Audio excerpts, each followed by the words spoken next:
Assalamualaikum warahmatullahi wabarakatuh. Waalaikumsalam warahmatullahi wabarakatuh. Saudara-saudaraku sebangsa setanah air yang kami cintai, yang kami banggakan dimanapun Anda berada. Alhamdulillah kita berjumpa dengan Gusmar KPN Nusantara. Ini mumpung ketemu beliau, gimana kabarnya Gus? Sehat? Alhamdulillah. Alhamdulillah Sehat, sehat. baik. Kita ngobrol-ngobrol tentang cuplikan video Habib Lutfi yang di situ itu isinya tentang thorikoh. Kalau boleh dikatakan promosi thorikoh Ya. Alawiyah atau Alawiyin. Ada yang mengatakan Alawiyah, ada yang mengatakan Alawiyin. Ini menurut Gusmar gimana pandangannya tentang thorikoh Alawiyah? Itu muktabaroh atau ghairu muktabaroh kan bahasanya kan seperti itu. Ini gimana? Silahkan Gus. Ya, terima kasih Kang Bita. Jadi Thoriko Alawiyah itu saya cek di websitenya Catman, termasuk salah satu dari sekitar 40-an Thoriko Muktabaroh Muktabaroh yang ada di Indonesia. Ya, artinya bahwa Thoriko Alawiyah ini thoriko tersendiri, thorikohnya para habaib, thoriko yang imam besarnya adalah dari marga Habib ya. Yang sudah diakui oleh Catman. Karena saya cek ada di situ thoriko Alawiyah menjadi salah satu cabang thoriko yang muktabaroh. Dari sekitar 40 lebih kalau nggak salah daftar thoriko muktabaroh yang terorganisir di Catman. Catman itu Jamiah Ahli Thoriko Al-Muktabaroh An-Nahdiyah, di bawah naungan Nahdlatul Ulama. Jadi thoriko para habaib ini masuk di Catman. Terus di dalam durasi video pendek yang beredar di media sosial itu kan beliau juga mengatakan, ayo kita ikuti thorikoh bapak-bapak kita, leluhur-leluhur kita, biar kita mendapatkan anwarihim wa asrorihim. Wah, Ya. ngeri itu Gus. Gimana ini?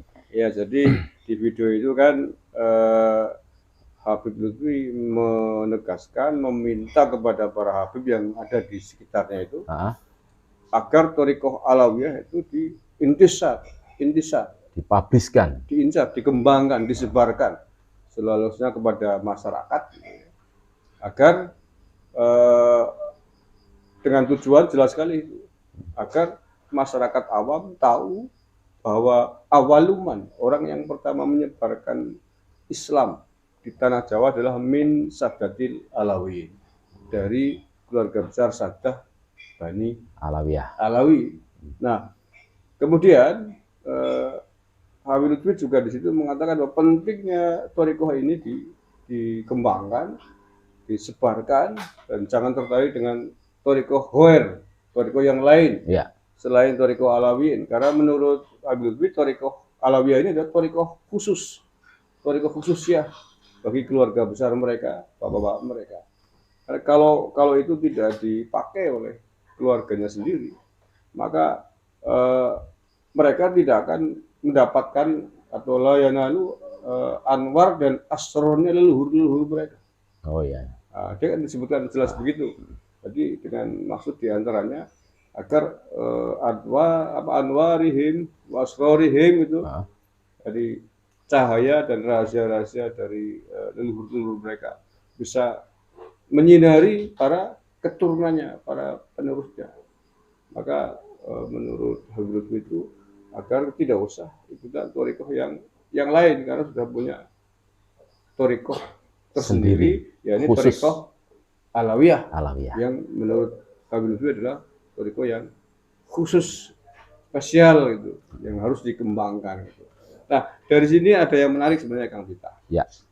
Ada yang menarik bahwa pentingnya menyebutkan silsilah para leluhur, pentingnya membaca manaqib para leluhur dari sisi spiritual ya. Dari sisi spiritual adalah diantaranya agar kita mendapatkan sinar rahasia dari leluhur kita, agar kita tersinari dari leluhur kita. kemuliaan, kehebatan para leluhur kita, dengan kita menyebutnya kita akan tersidari oleh anwar dan asrornya para leluhur kita. Gitu ya. Maka dengan pengertian kalau kemudian silsilah leluhur kita kok dipotong, Ya. maka kita terancam tidak akan mendapatkan anwar dan asrornya para leluhur kita. Oh iya iya. Kan kita juga sedang membahas tentang banyaknya tokoh Nusantara yang silsilahnya dipotong, dibelokkan kepada klan Mereka. mereka ya. Contohnya yang kita temukan di sini. Ya. Kita belum mendapatkan penjelasan. Di sini ada Mbah Malik bin Bin Ilyas bin Yahya. Ya. Berarti putus. Berarti putus. Berarti apa namanya, manakib silsilahnya Mbah Malik, Mbah Ilyas ini terputus di bin Yahya. Maka kalau ini tidak disebut, berarti anwar dan asrornya Mbah Ilyas ke atas Ya. sampai Pangeran Diponegoro terancam tidak didapatkan, tidak menyinari para keluarga besarnya, zuriyahnya dan orang-orang yang mengikuti amalan ajarannya Mbah Malik, Mbah Ilyas. Karena sudah dibelokkan menjadi bin Yahya. Terus yang mendapatkan cahaya dan asror berarti Asrornya berarti asror dari nggak tahu dari mana. Dari mana? Ya. Yang jelas kalau dipotong ini Bahaya caranya, anwar dan asrornya Pangeran Diponegoro ke atas itu terancam tidak sampai kepada para pengikutnya dan keluarga besarnya di bawah. Karena dia belum menjelaskan pentingnya mengikuti thariqah leluhurnya, thariqah Alawiyah, menyebutkan manakibnya, sejarahnya, itu karena kita akan mendapatkan anwar dan asrornya mereka. Kalau tidak disebut berarti tidak mendapatkan anwar dan asrornya mereka. Ini bahaya. Maka keberanian Pangeran Diponegoro, kehebatan leluhur Nusantara Pangeran Diponegoro atas terancam tidak nyambung. Sinarnya tidak nyambung kepada keluarga besarnya, pengikutnya, leluhur. Kan tidak disebut. Gitu. Ya, memang benar Gus. Saya teringat pada saat saya nyantri di pondok pesantren dulu itu, ustadz saya itu ngomong, kamu kalau menempati tempat ngaji yang istiqomah, jangan pindah-pindah. Karena malaikat itu pada saat diutus Allah untuk menurunkan nur pada si A, itu ya monoton, ya si A. Seumpama kamu pindah terus di tempat kamu dipakai si B, berarti yang dapat nur itu si B. Nah, malaikatnya seperti itu.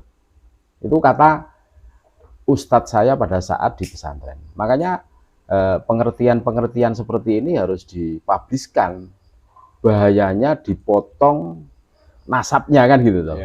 Seperti Mbah Abdul Malik bin Muhammad Ilyas terus bin Yahya, yang seharusnya bin Ali Dipowongso terus naik ke Pangeran Diponegoro kan gitu.